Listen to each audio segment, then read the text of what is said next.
A'udzubillahi minasyaitonirrajim. Bismillahirrahmanirrahim. Assalamualaikum warahmatullahi wabarakatuh.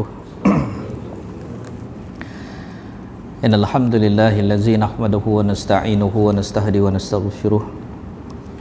Wa na'udzubillahi min syururi anfusina wa min sayyiati a'malina. Man yahdihillahu fala mudilla lahu wa man yudlil fala hadiya lahu. Asyhadu an la ilaha illallah wahdahu la syarika lah wa asyhadu anna sayyidana Muhammadan abduhu wa rasuluh. Allahumma salli wa sallim ala sayyidina wa habibina wa syafi'ina wa zuhrina wa maulana Muhammad wa ala alihi wa sahbihi wa man tabi'ahum bi ihsanin ila yaumiddin. Subhanaka la ilma lana illa ma 'allamtana innaka antal alimul hakim. Wa qala rabbi shrah li sadri wa yassir li amri wa hlul 'uqdatam min lisani yafqahu qawli. Wala haula wala quwwata illa billah. Wala haula wala quwwata illa billah. Wala haula wala quwwata illa billah. Illa aliyil azim summa abah. Baik. Alhamdulillah. Syukur kehadirat Allah Subhanahu wa taala kerana diberikan lagi kesempatan kehidupan pada kita untuk meneruskan kehidupan ini untuk beribadah kepada Allah Subhanahu wa taala dan mencari sakinah, ketenangan, yang mencari mutmainnah. Muslimin yang dirahmati Allah, ingat kehidupan kita hari ini yang kita nampak cahaya, kita nampak kipas, kita nampak kawan, kita nampak sahabat. Kehidupan ini pengakhirannya adalah perpisahan yang dinamakan sebagai kematian. Bersedialah untuk menyambut kematian tersebut dengan amalan. Hanya amalan saja dapat mempermudahkan kehidupan kita di alam barzakh. Hanya hubungan kita hari ini, kalau hubungan silaturahim kita baik, fa insya-Allah baik kita di akhirat. Kalau kita dalam keadaan suka bersedekah, insya-Allah kebaikan kita akan dapat.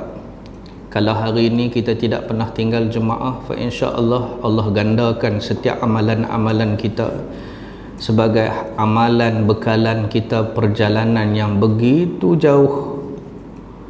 Itu sebab kehidupan di dunia ini ibarat sayap nyamuk sahaja bagi Allah Subhanahu wa taala. Tak ada nilai sangat pun yang kita rasa seronok sangat. Allah Ta'ala hantar satu penyakit, wah, barulah kita rasa siapa diri kita lemah. Hebat terang mana pun kita, gedebe terang mana pun kita, raja ke, kuli ke, kalau kena hak tu, tak ada harapan lah. Muslimin yang dirahmati Allah, itulah tentera Allah yang Allah hantar. Lalai kita kena. Kalau kita tengok konsep untuk pembersihan diri, apa yang ada dalam untuk kita menghindarkan COVID-19 pandemik ni, semua berbabit dengan wuduk. Itu sebab Nabi kata siapa yang berwuduk 5 kali satu hari, kan, bersih tubuhnya. Siapa yang solat dan berwuduk akan keluar dosa-dosa di bawah kukunya. Sebenarnya kuku kita ni memang bawa bukan takat dosa, penyakit pun kita bawa. Tu pun guru duk taruh panjang lagi. Dia kata tak apa, dia cuci. Cuci. Beda nak korektik telinga. Boleh habis semua. Tak tahu kata penyakit nak boleh bercelah-celah tu. Muslimin yang dirahmati Allah, perhati dengan mata hati mengapa Allah Ta'ala hantar COVID-19 ni. Muslimin yang dirahmati Allah. Baik, kita sambung balik perbincangan kita, masalah 212. Betul?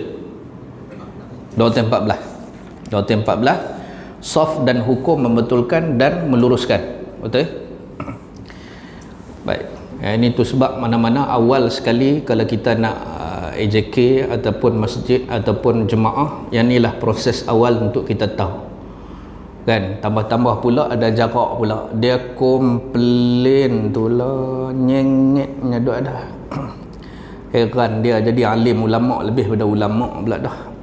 Yang disuruh betul jarak tu nombor 2. Yang selama ni dia bukan rapat pun, bau haram tak bertemu pun dia tak nak kisah pun, mau nampak lain sikit dia.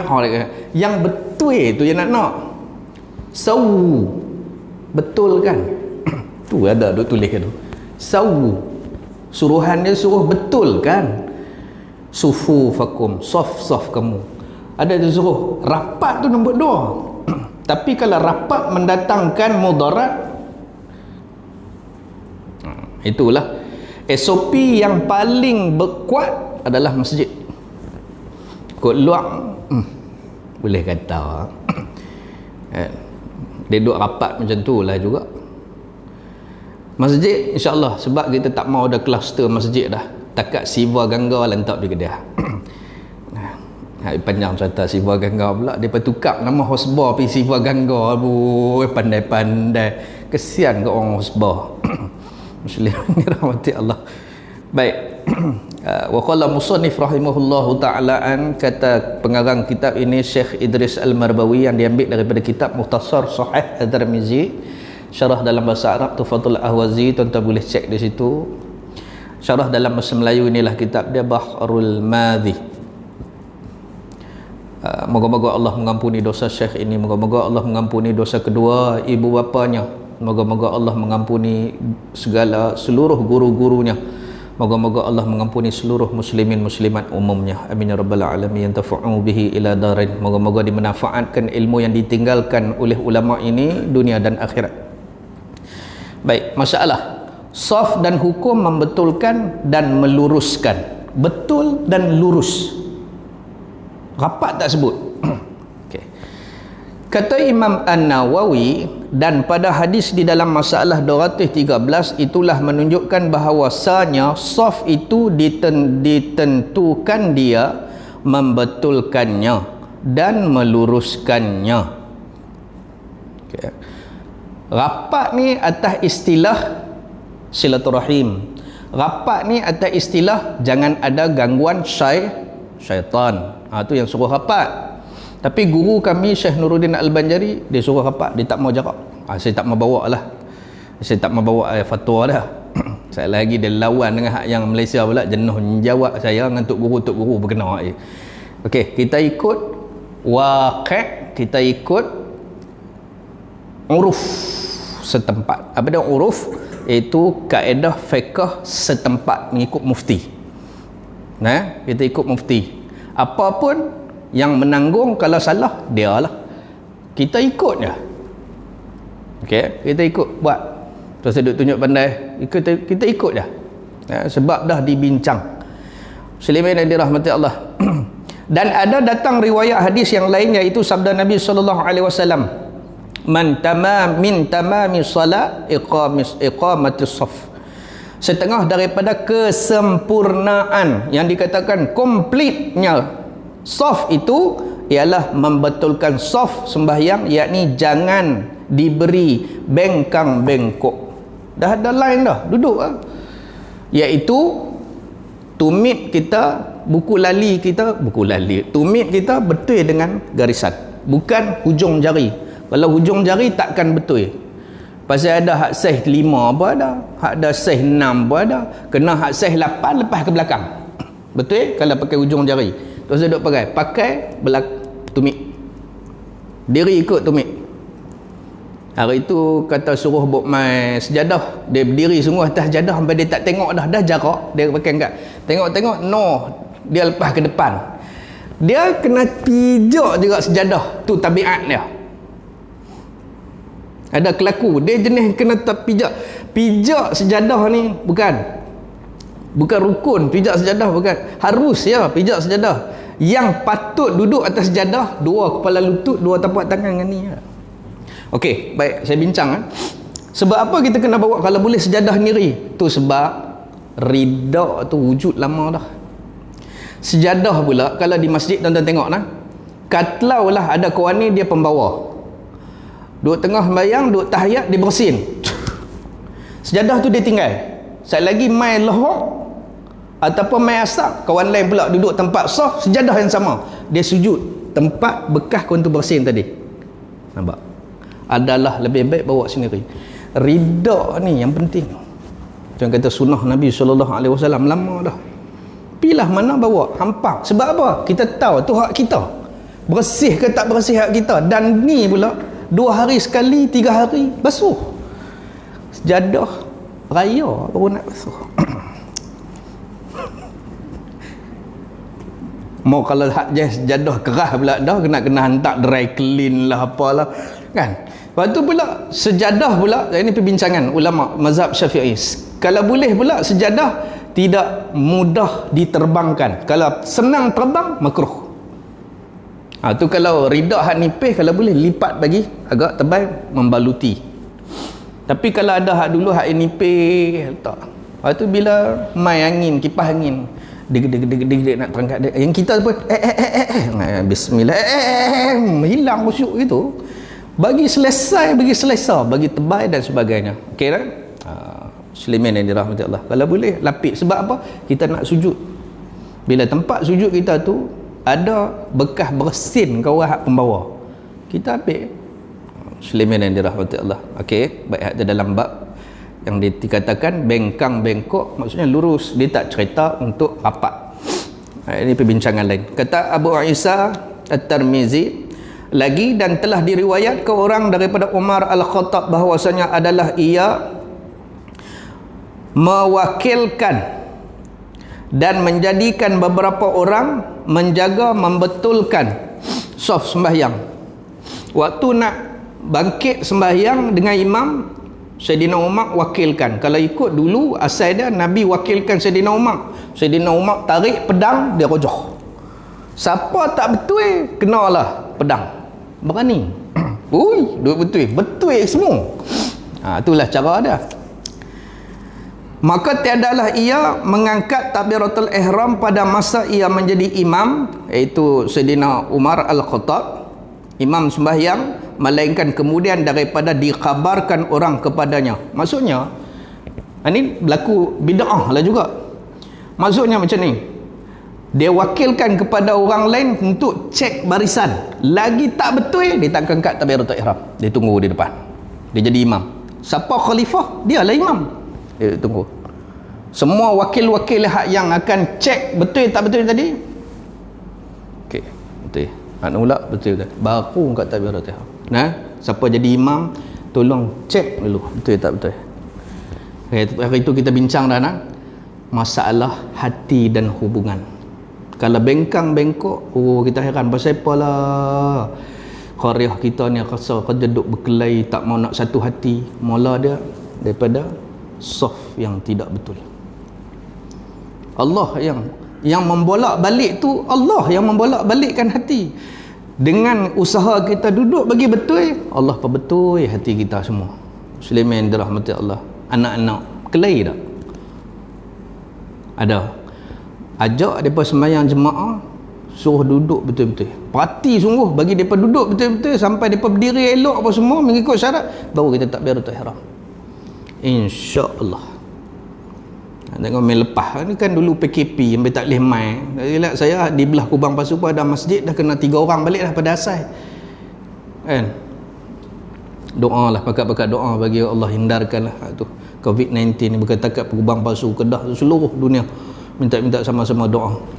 Okay, dulu masa duduk PKP mayang di rumah, ada peluang untuk kita perbetulkan anak-anak. Yang pertama sekali, soft mereka, anak-anak kita duduk. Sebab apa? Baru dia kerja berkelahi lah, duk heran pasal apa? Rupa-rupanya tu dia. Muslimin yang dirahmati Allah.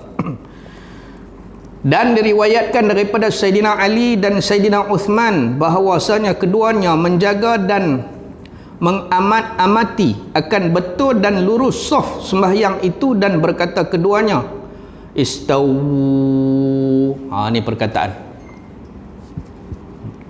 luruskan barisan.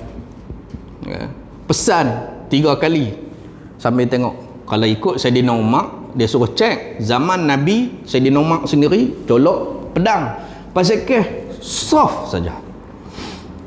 Tiap-tiap kali pemerintahan khalifah-khalifah masing-masing semua menitik beratkan tentang soft. Okey, apa dia maksud istawu? artinya sama-sama berdiri betul dan lurus saf kamu. Fi'il amar.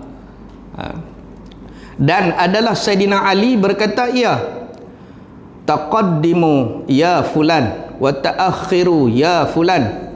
Artinya, mara ke hadapan sedikit wahai fulan dan undurkan sedikit wahai fulan. Sampai dia suruh depan sikit, sampai dia arah seorang. Bayangkan kalau ada 800 orang sedah mayang, dia atok dulu bagi betul, baru dia angkat takbiratul ihram. Nah, siapa jadi imam tolong perhatilah. Nak urus itu saja, mau kalau subuh tetap terbit matahari pula sekali lagi. Hampa urus sendirilah. Kita jaga kita. Terima kasih.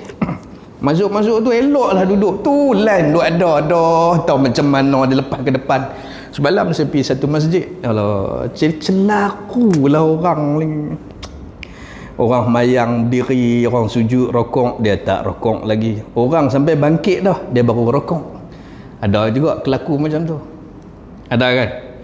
Sampai orang bagi salam, mana hala dah, sampai baca ayat kursi lah, dia tak duduk tahiyat lagi. Jagalah tuan-tuan, jangan duduk buat fitnah sangatlah. Semalam pula saya jumpa pula dah orang main duk report kat saya. Orang bagi salam belah kanan, dia bagi belah kiri. Lepas tu orang tanya pasal apa? Pakcik bagi belah kiri dulu. Dia kata, betul tak? Kalau kita bagi belah kiri, kita menganankan belah ni. Pergi mengaji tangman pula dah. Lepas tu dia pun duk tanya saya, sah dah ustaz? Okey. Dia membatalkan solat je. Betul? Sah. Kan? Bergerak. Apa ta'rif solat? Diawalkan dengan takbiratul ihram, diakhiri dengan memberi salam. Tak sebut pun kanan, tapi yang rukun dia kanan lah. Tapi kalau dia pergi belah kiri, makruh hukum dia. Pisah. Tapi jadi fitnah, jadi hukum lain. Dia bagi salam belah kiri dulu. Assalamualaikum warahmatullahi. Assalamualaikum warahmatullahi. Temu dengan muka belah ni, pasal hak belah ni bagi kiri, dia bagi kanan. Aduh, tak tahulah tuan-tuan, makrifat terlampau jadi hampir tahu tu. Pasal tak mau nak ikut syariat. Muslimin yang dirahmati Allah. Okey, baik. 215 masalah, itu ulama-ulama yang ini salafus salih, iaitu sahabat-sahabat Nabi ni salaf. Salaf daripada sahabat. Mereka cukup menitik beratkan bab saf dan cara masing-masing. Nampak tak? Okey. 215, saf dan ulama yang berkata wajib membetulkannya. Siapa tak buat tak sah solat dia. Ni.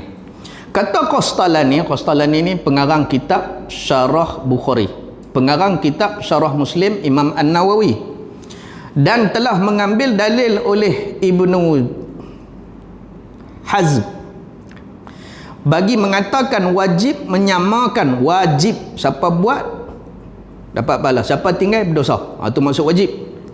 Dan meluruskan saf sembahyang itu dengan sebab janji tidak baik dan bala. Siapa yang kengkang bengkok, dia akan kena bala Allah. Sebab ada hadis hari itu kita bincang, siapa bengkang bengkok, dia akan kena bala daripada Allah Subhanahu Wa Taala. Bala masalah hati. Okey. Seperti yang tersebut di dalam masalah 213 itu, kerana bahawasanya mengkehendaki maksud hadis itu kerana wajibnya. Itulah kata ulama yang mengatakan, di antaranya, bukan semua, mengatakan wajib betul. Siapa tak duk betul, maka jatuh haram atas dah. Okey. Tetapi sabda Nabi pada hadis yang lain pula mengatakan, fa inna taswiyatus sufuf min tamami salah. Artinya maka bahawasanya menyamakan saf dan membetulkan dia ialah daripada kesempurnaan. Bukan maksud wajib. Siapa buat macam tu, dia dapat 100%. Siapa tak buat macam tu, dia tak dapat sepenuhnya. Itu maksud dia. Adakah ia wajib? Dia jadi, bila tengok balik kepada bala Allah, siapa yang tak betul kena bala, maka ada ulama kata wajib betul. Faham tak? Okey. Betul lah, pening kepala apa-apa, duduk betul, tenang, habis masalah. Duduk tak mau nak betul pasal apa? Muslimin dirahmati Allah. Baik, terus membetulkan dia ialah daripada kesempurnaan solat itu dalam hadis, memalingkan Maksud hadis dalam 213 itu kepada sunat jua, dan ialah pada mazhab Syafi'i dan mazhab Abu Hanifah dan mazhab Malik. Sunat jua, bukan jadi wajib nah. Kalau sampai tak betul sikit tu, bukan sampai wajib. Bukan kata tak sah, mayang kita tak sah hari ni. Siapa? Tu palung tu seorang tak betul. Oi, ambil kata tu. Aduh, terau tu pula. Tapi kalau ada ulama ni, kalau kita dengar-dengar mayang kita hari ni tak sah. Siapa? Sepulan bin pulan dia sebut pula dalam mikrofon pasal duduk tak betul. No, dia ada hampir terau tu. Pasal ada ulama kata akan turun bala orang yang tak betul walaupun seorang. Kita duduk betul itu sunat saja, buat dapat pahala, tinggal tak berdosa, bukan wajib. Siapa kata? Abu Hanifah, Imam Syafi'i dan Imam Malik. Siapa yang kata yang ni yang kena duduk bagi betul? Imam Hambali. Imam Hambali dia ni hardcore sikit. Dia ekstrim sikit, dia syadid sikit. Okey. Dan bermula janji bala wa'ida di dalam hadis itu ialah kerana mengeraskan dan menyuruhkan dengan kuatnya. Yang suruh duduk tu, kalau siapa tak duduk turun bala, sebab nak habang kata nak suruh duduk bagi elok. Adakah suruh betul itu menjadi wajib? Tidak. Tapi nak suruh duduk bagi elok. Kalau hang duduk macam ni, kalau hang makan berdiri, hang minum berdiri, hang akan jadi penyakit macam ni. Contoh kan. Maka buat bagi elok. Muslimin yang dirahmati Allah. Terus 216, bab yang telah datang ia pada menyatakan Nabi sabdanya, hendaklah mengiring aku daripada sekalian kamu oleh orang-orang yang baligh dan ahli akal. Siapa yang kena duduk lepas pada Nabi? Dia pergi letak budak hak tak baligh duduk belakang tu imam. Cucu tu imam bawa pergi raya hari tu. Tak ada no. Dia kata kat aku kan, dia bawa cucu dia mai, dia tak di belakang dah. Patutnya hak duduk belakang tu imam siapa dia? Ni perbincangan dah. Ketahuilah kiranya saudaraku, di dalam bab ini menyebutkan orang yang berdiri di dalam saf pertama yang di belakang imam itu, iaitu maulah berdiri sembahyang di situ oleh orang-orang yang ahli akal, orang yang cerdik pandai fiqh. Okey. Bagi hak orang ada akal, jangan hak pihak yang ketum, hak yang sat-sat pening, sat-sat tak ada. Bagi hak orang yang waras, sentiasa waras, yang elok, itu duduk belakang tu imam. Dan mempunyai ilmu, bagi hak tu yang duduk belakang tu imam. Tapi tak beraya, boleh hak duduk belakang tu imam budak-budak, orang panggil nangoi. Pernah dengar nangoi? Tuan-tuan tahu tak nangoi tu apa? Jangan duk sebut sangat lah. Nangoi ni maksudnya anak babi. Duk sebut nangoi tu anak babi. Nangoi ni pergi mana? Oh, kena orang faham. Jangan duk komen sebut nangoi. Budak-budak ni pergi mana? Nangoi ni habis pergi mana? Oh, ada kan pernah dengar kan? Saya tanya balik pakar bahasa nangoi tu pada. Dia kata tak, itu gelaran pada anak babi. Kita duk panggil kat anak kita, cucu kita, ni nangoi ni mana? Tak angkat tidur ni, nangoi ni. La ilaha illallah. Okey, baik. Tutup bab tu lah. Pergi letak budak-budak di belakang. Ada satu tempat saya pergi, di situ ada asrama, satu sekolah asrama penuh. Bila time Jumaat, budak-budak ni diajak masuk soft. Depa di asrama ajak macam tu. Bila mai hari Jumaat, depa sembahyang Jumaat dengan orang, depa duduk soft belakang tu imam. Hati kata satu, dia kata dua. Wah, saya kata tak boleh duduk macam ni. Kena bagi orang yang ada ilmu. Hak yang ada ilmu pula tak mau pula pergi duduk tang tu. Pasal apa? Takut orang tolak jadi imam. Pasal orang nak tolak, orang dah set dah siapa nak jadi imam hari tu. Kerana orang kita dia cukup tak mau. Pasal apa betul tak? Masuk saya. Selain ya. Okey, siapa yang perlu duduk di situ? Orang yang ada ilmu. Tambah hak tak balik, tak usah duduk, tak usah letak. Demikianlah kiranya kanan saf itu menurut atas kadar akal dan ilmu sebelah kanan, yakni bahwasanya di belakang imam itu orang yang alim dan ahli akal. Ahli akal ni maksudnya orang yang bijak pandai lah, ataupun ahli akal dan pandai herti perkara-perkara sembahyang, bagi dia tahu. Kalau jadi macam ni, nak jadi nak. Kalau tu imam terlupa tahiyat awal, dia terus bangkit nak kena subhanallah tak? Tu imam terlupa baca qunut subuh, nak subhanallah tak? Tu kata hak tu nak kena duduk di belakang. Kawan tu tiba-tiba baca-baca tahiyat, baca-baca duduk rakaat kedua, terlupa nak duduk tahiyat awal, terus bangkit. Subhanallah, subhanallah. Tu saya duduk paksa kawan tu turun balik, sebab yang tu sunat saja baca tahiyat. Kalau tu imam tu turun balik, batal. Sebab mengulangi fi'li. Dia bukan rukun. Duduk tahiyat tu sunat sahaja. Jaga. Dia duk paksa juga buat benda sunat tu. Buat benda sunat bukan rukun. Jangan paksa buat benda sunat. Suruh buat rukun tak apa. Contohnya dia terlupa baca Fatihah, dia terus baca surah. Subhanallah, alhamdulillah, bismillahirrahmanirrahim, alhamdulillah. Tu imam terlupa, dia pipi baca terus Allahu ahad. Tolak dia. Kawan tak biasa main, baru belajar pakai serban, tengok dia pakai serban, tolak dia jadi imam. Allahu akbar. Qul huwallahu ahad. Kan? Sebab dalam mazhab Syafi'i, Fatihah tu rukun, maka suruh dia ulang. Mengulangi rukun tak apa. Jangan mengulangi benda sunat. Ada. Tu saya kata kena hak duduk belakang tu orang kemas. Sampai bagi salam. Tu imam ni duk pening. Kita mayang apa rakaat? Ikut imam. Mayang subuh sampai 3 rakaat. Ikut imam sampai tak tahu. Tu imam tu harap kedia semua harap kedia. Jenuh lah macam tu. Kan? Kita pun kena alert. Setiap satu. Ini rukun ke sunat? Wajib ke sunat? Okey. Muslimin ni dirahmati Allah. Kena orang yang betul-betul ada ilmu duduk belakang imam. Dan makmum atau yang di belakang itu ahli warak atau orang-orang yang soleh. Ahli warak ni apa dia? Orang yang boleh beza baik dan buruk, tu maksud warak. Ahli yang soleh, orang soleh ni orang baik, dia tak kata ke orang dia ni baik sungguh, tu dia panggil soleh. Soleh tu maksudnya baik. Orang yang baik, dia baik dengan ibu bapa dia baik dengan anak isteri dia baik dengan orang tu, dia panggil soleh. Okay. Warak ni orang yang boleh beza baik dan buruk. Lilit serban tu elok dah, balik rumah basuh kereta luat pendek, warak lagi. Faham kata?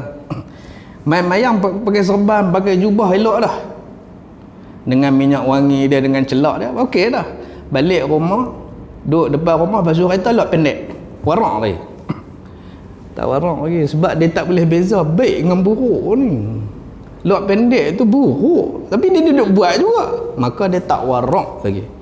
Dia kata pakai serban ni warak dah. Warak waktu pergi masjid. Okey, muslimin dirahmati Allah. Warak lu. Baik, terus.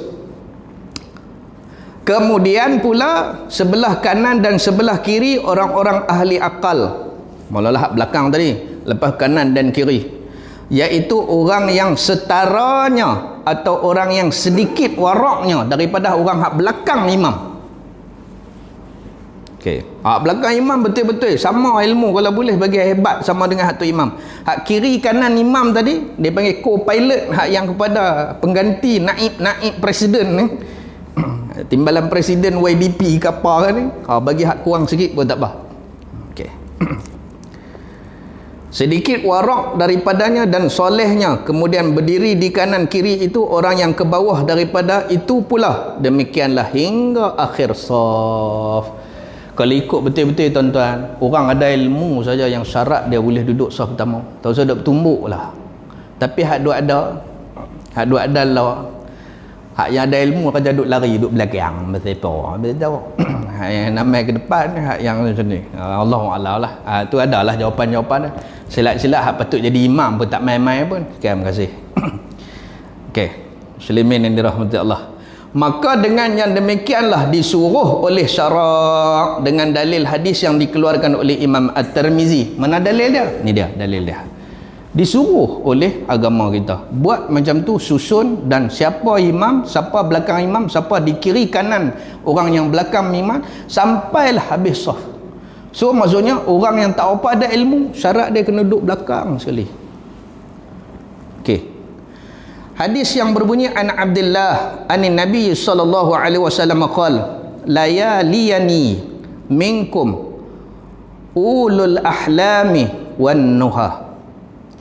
Diriwayatkan daripada Abdullah bin Mas'ud radhiyallahu an daripada Nabi sallallahu alaihi wasallam, sabdanya, hendaklah mengiringi akan daku tu siapa? Aku tu siapa dia? Rasulullah sallallahu alaihi wasallam. Kalau mengaji pondok dia terang sampai akan aku tu siapa dia? Aku tu Rasulullah. Siapa lepas aku daripada sekalian kamu, yakni sahabat, oleh orang yang ahli akal, orang yang cerdik. Zat pitam, zat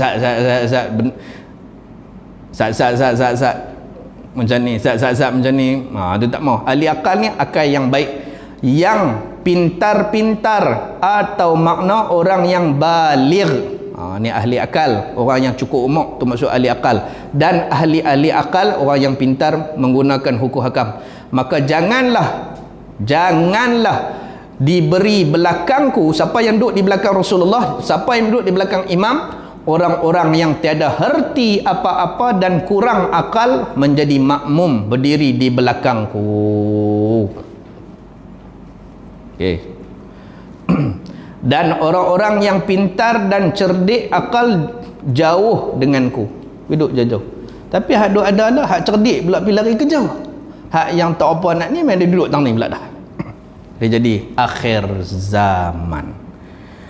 Dengan sepotong hadis inilah dalil atas suruh berdiri di belakang imam itu makmum yang herti hukum Allah dan berakal, memikirkan kebesaran Allah dan warak serta saleh, takutkan Allah. Dan kemudian daripada berdiri menjadi makmum di belakang imam itu akan orang yang bersifat demikian itu.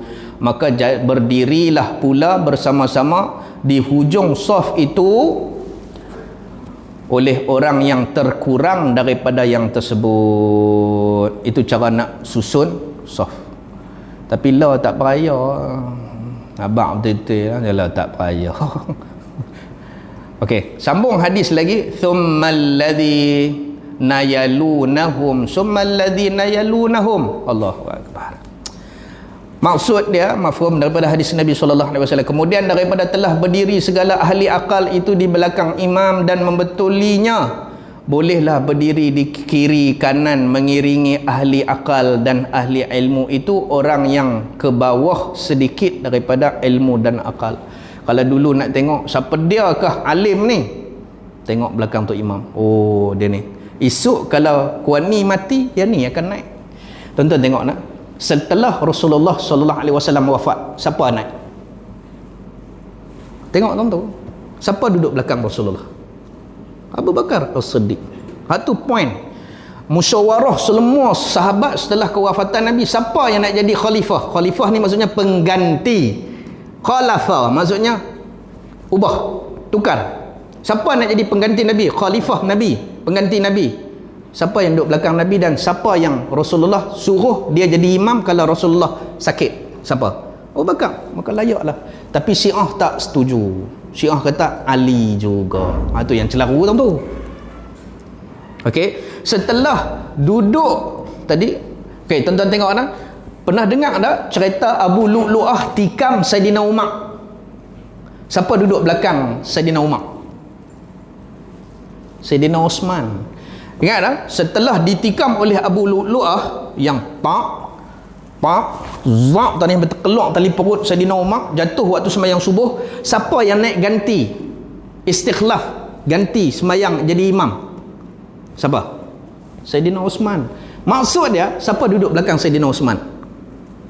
Siapa duduk belakang Saidina Umar? Saidina Osman. Maka layaklah dia menjadi khalifah ketiga. Nampak dah? Dulu boleh nampak dah. Oh, pasal apa? Alimnya, waraknya, solehnya, mengikut susunan yang telah ditetapkan. Yang kita heran, Yang naik jadi imam tak ada pun dalam saf.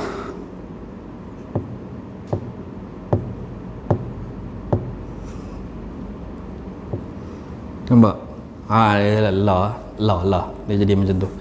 Muslimin yang dirahmati Allah. Terus 217 masalah makmum ahli akal yang di belakang imam dan sebab suruh syarak yang demikian itu. Kata Imam An-Nawawi di dalam hadis ini, membilangkan bagi kita, bilang ni maksudnya memberitahu, mengatakan maulah melebihkan dan mendahulukan orang yang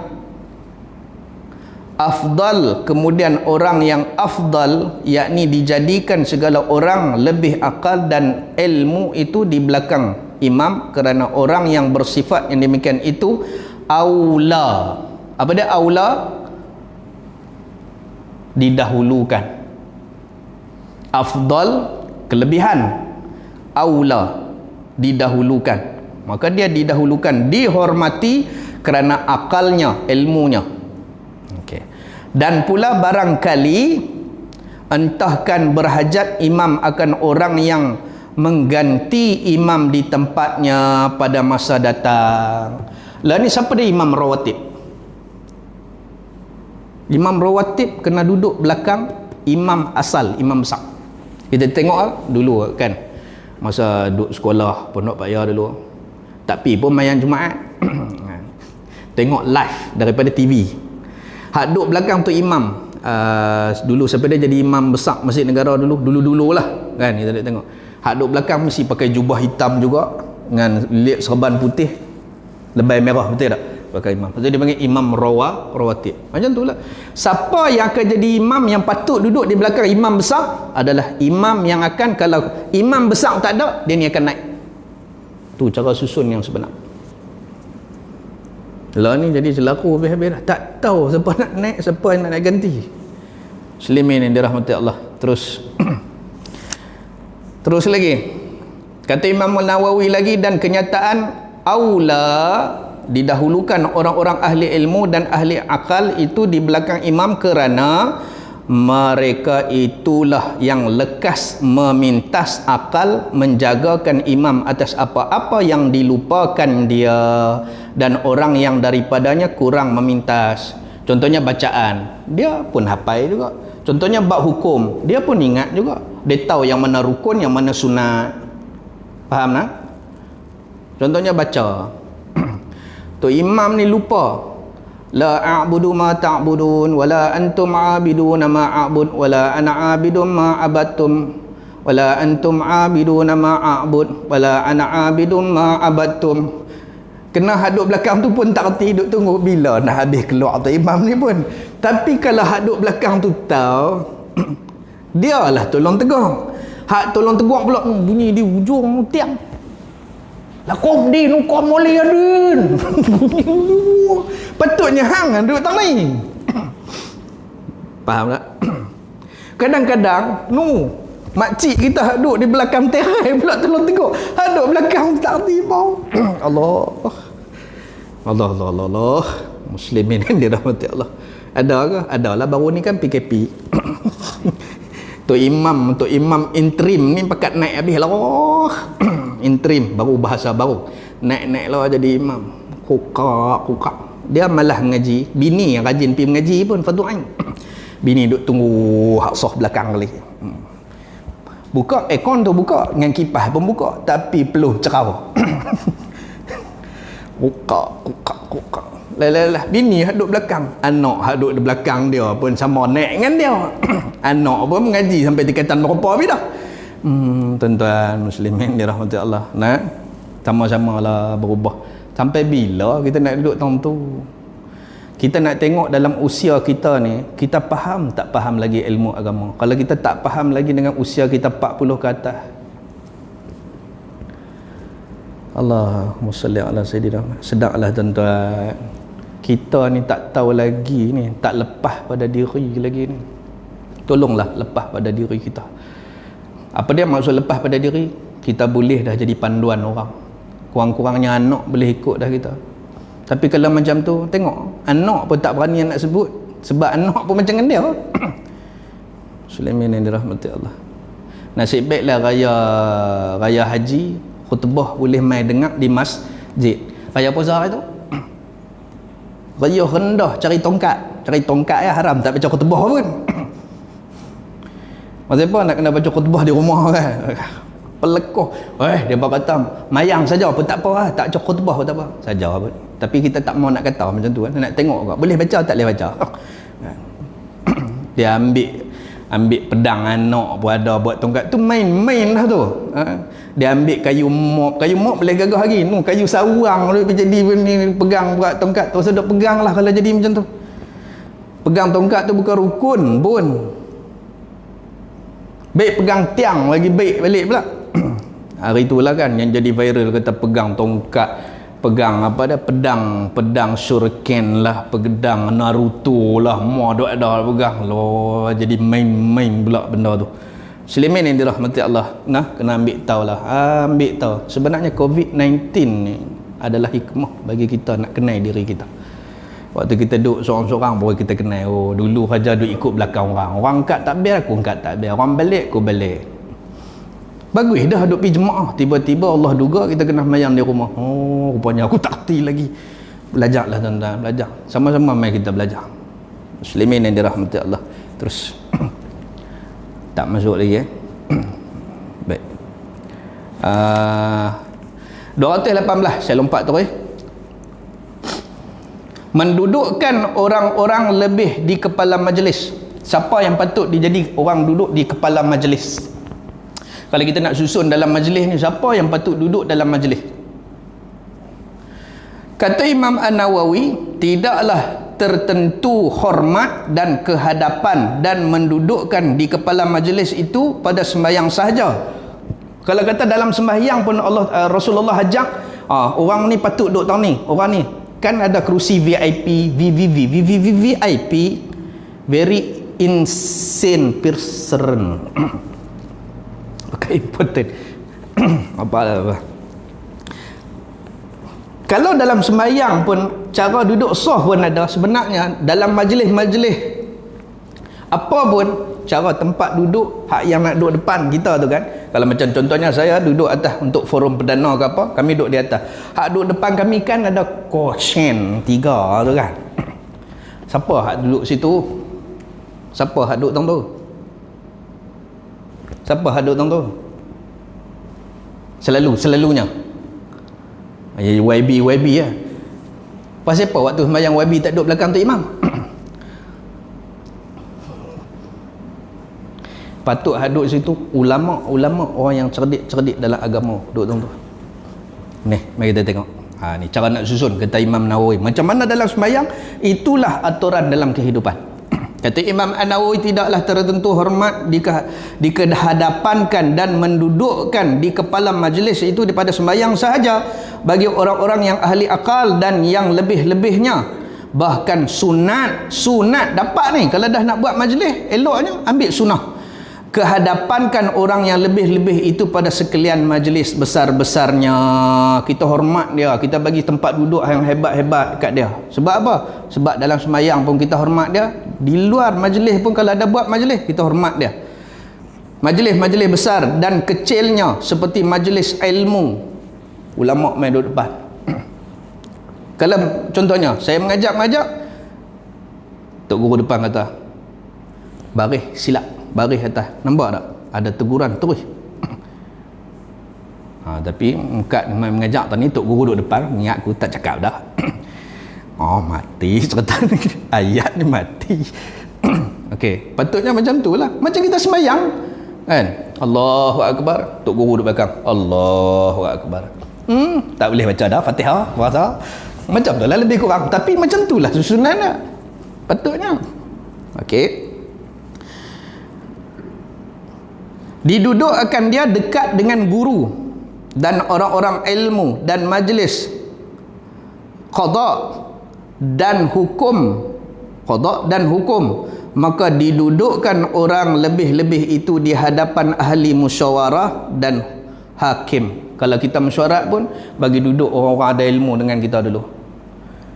Orang ada ilmu ni senang dia bagi hukum, senang dia cerita. Pergi letak orang hak ni, dia kerja duduk kelai, pompang terbang. Terbang apa? Kerusi, terbang. Kalau bagi hak yang orang ada ilmu lah, yang boleh duduk dalam musyawarah. Dan medan perang, dan imam sembahyang, dan belajar, dan majlis memberi fatwa, dan mendengar hadis dan seumpamanya, maka semuanya itu saugia di kehadapan siapa? Mereka itu yang duduk di belakang imam itu tadi. Okey.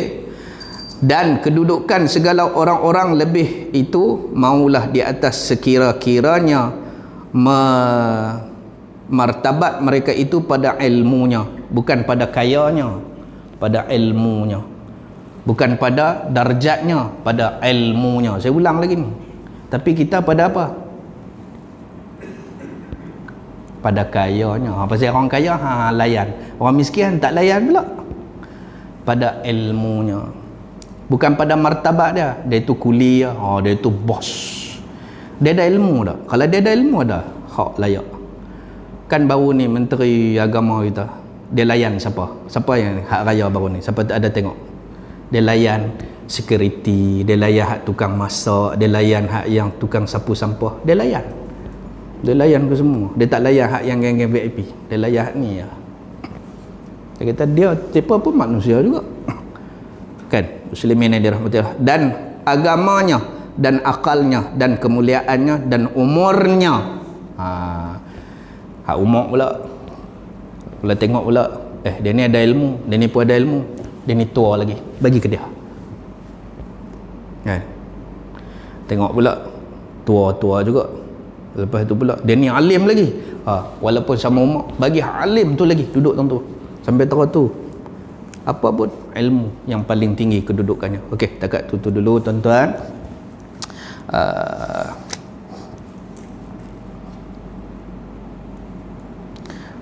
Saf dan bahaya berselisih dengan sebab. Okey. Itu kita bincang bulan depan insya-Allah. Okey. Tuan-tuan, takat tu saya tuan-tuan minta ampun, minta maaf kalau ada terkasar bahasa terlajak bicara. Yang baiknya daripada Allah Subhanahu Wa Taala, segala keburukan, segala kekesatan bahasa saya tadi adalah daripada kelemahan dari saya sendiri. Sama-sama kita merubah untuk menjadi lebih baik. Ingatlah bahawa COVID-19 pandemik ini adalah satu hikmah daripada Allah Subhanahu Wa Taala kepada kita untuk mencari siapa diri kita, kelemahan kita. Hebat tera mana pun, kalau kita lalai dengan perintah Allah, tak membersihkan diri seperti mana tuntutan yang dituntut oleh Allah, maka kita akan terkena dengan apa yang telah yang berlaku sekarang ni. Okey, takat tu saja. Aqulu qawli hadza wa astaghfirullah li wa lakum wa lisairil muslimin wal muslimat. Bismillahirrahmanirrahim. Allahumma faqihna fid din. Allahumma faqihna fid din. Allahumma faqihna fid din wa 'allimna ta'wil ila siratikal mustaqim. Allahumma ja'alna minan najihin wal faizin fid dunya wal akhirah. Allahumma rzuqna mutaba'at Rasulillah sallallahu alaihi wasallam. Wa sallallahu ala sayyidina Muhammad wa ala alihi wa sahbihi ajma'in walhamdulillahi rabbil alamin. Wassalamualaikum warahmatullahi wabarakatuh. Wallahu a'lam.